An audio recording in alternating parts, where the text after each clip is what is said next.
My name is Leon Gardner, and this is my presentation on sleep disorders. To begin, I would like to answer the question of what are sleep disorders? Sleep disorders are conditions that affect sleep on a normal basis. Additionally, these conditions are caused by health issues or too much stress. That said, 1/3 of the adults in the U.S. report to getting less than 7 hours of sleep in a period of 24 hours. 70% of high school students are receiving a total of 8 hours of sleep during weeknights. With that being said, let's look into the different types of sleep disorders. There are many sleep disorders, but the main ones are insomnia, sleep apnea, parasomnias, restless leg syndrome, and narcolepsy. Let's first begin with insomnia. Insomnia can be characterized by continuous difficulty with maintenance, consolidation, and/or quality of sleep onset. Individuals with insomnia wrestle with sleep despite having the opportunity to sleep. These individuals experience excessive daytime sleepiness and dysfunctions while awake. The symptoms of insomnia are fatigue or malaise, impairments with memory, concentration, or attention, negative impacts on social, family, occupational, or academic performance, irritability or disturbed mood, excessive daytime sleepiness, hyperactivity, impulsivity, aggression, or other behavioral problems, increased risk for errors and accidents, lack of motivation or energy. Now, in order to treat insomnia, there are different ways to go about doing this, provided there are sleep medications.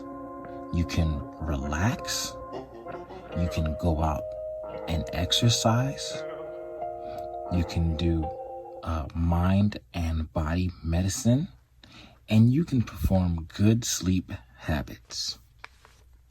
The next sleep disorder that I would like to discuss is sleep apnea. Sleep apnea is when the upper airway is blocked continuously while sleeping, which reduces and/or stops airflow.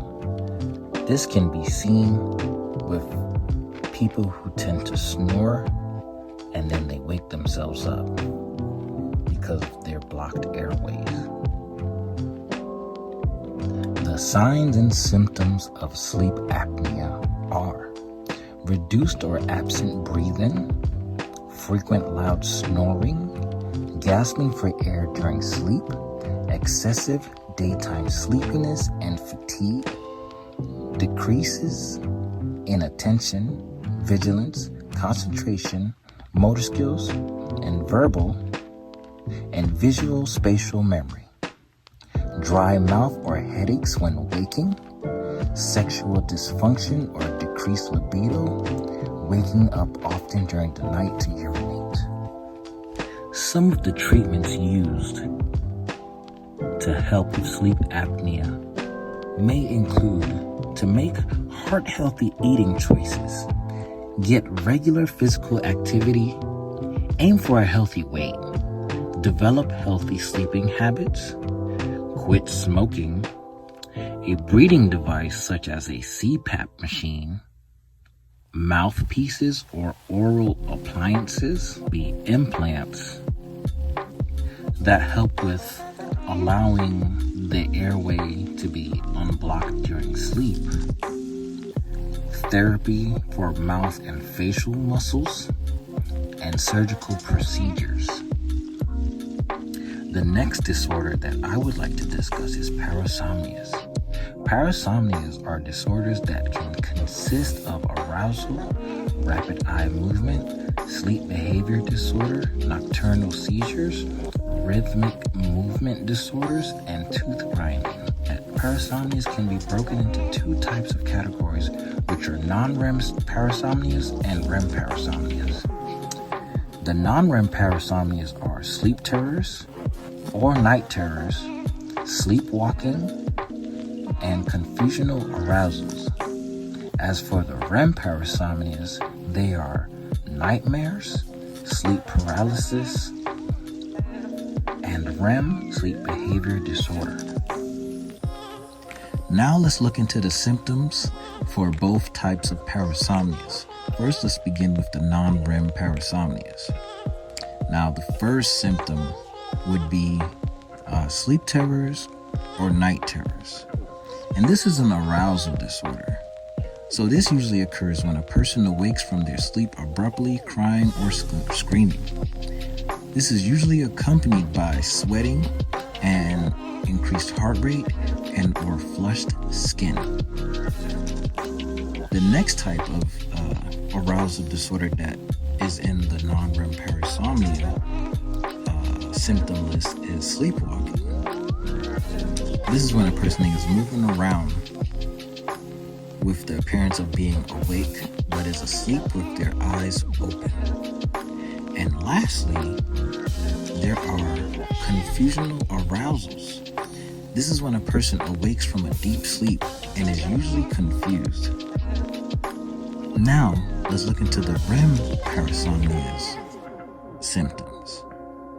These may include nightmares, which are vivid dreams of sleep that can cause anxiety, fear, and or terror.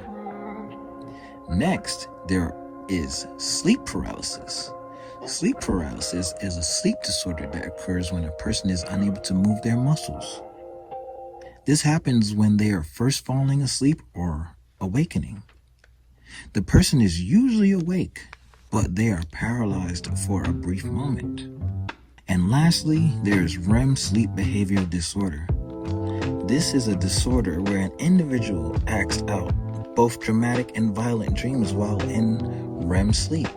This can be seen with kicking or punching while they're asleep, and then when they first wake up, they can vividly remember their dreams and what they were kicking and punching at inside of their dreams.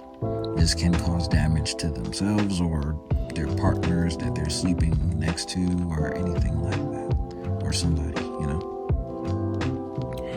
The treatment for parasomnias are avoiding sleep deprivation, avoiding or minimizing the use of medications that cause sleep fragmentations, ensure safety of sleep environment, reducing stress, and or the usage of sleep medications. You ever get that feeling when you sit down during the evening time and you just want to move your legs around but you don't know why? Well, this will bring us into our next segment called restless leg syndrome. Restless leg syndrome is characterized by an unpleasant sensation in the legs that causes an irresistible urge to move the legs to relieve this sensation. The symptoms of restless leg syndrome are sensations to move legs beginning after laying down or sitting for an extended time frame. Restless leg syndrome sensations decrease after movement. This may include stretching, shaking legs, and walking. The sensations to move legs become worse during the evening. And restless leg syndrome may be accompanied by periodic limbic movement during sleep. This can be seen in the form of twitching and kicking during the episodes of sleep. Now, for the treatment of restless leg syndrome. There are various treatments for this disorder, but a health professional may suggest the usage of iron supplements because an iron deficiency could cause restless leg syndrome. Also, a health professional could suggest the usage of opioids, muscle relaxants, and sleep medications to help with RLS. Alternatively, Alternatively, if an individual does not want to take these medications, one can try baths and massages. They can apply warm or cool packs. They can practice good sleep hygiene. They can exercise, avoid caffeine, or they can use a foot wrap.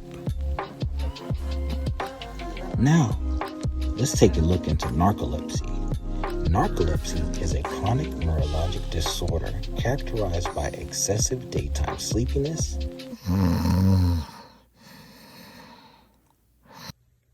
cataplexy, and premature onset of rapid eye movement sleep. Narcolepsy has clinical symptoms that cause it to be different from other sleep disorders that cause daytime drowsiness. It also has a specific gene that is in the region of chromosome 6.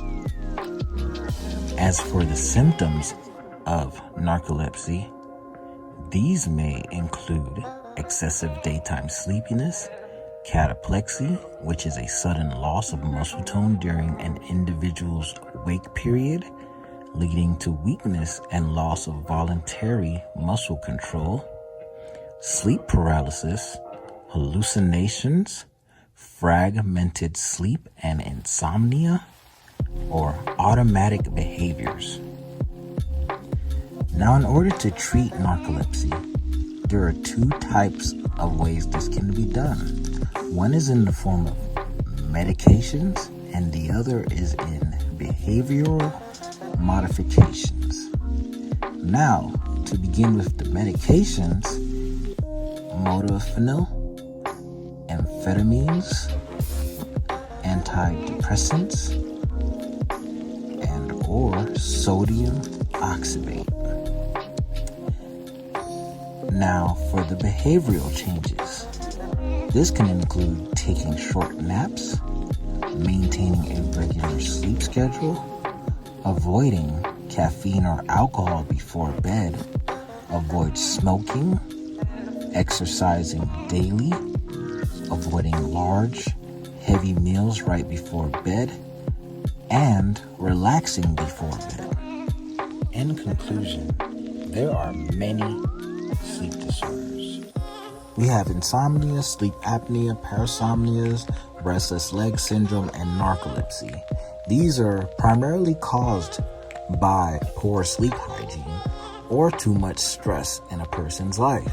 However, they can be brought on by genetic factors, so they are out of the control of many individuals. However, to correct some of these problems, an individual can practice good sleep hygiene, which may include going to sleep on time. When a person feels sleepy, they go right to sleep, relax before going to bed, not eating heavy meals before going to bed, and other things such as those that were discussed in this presentation.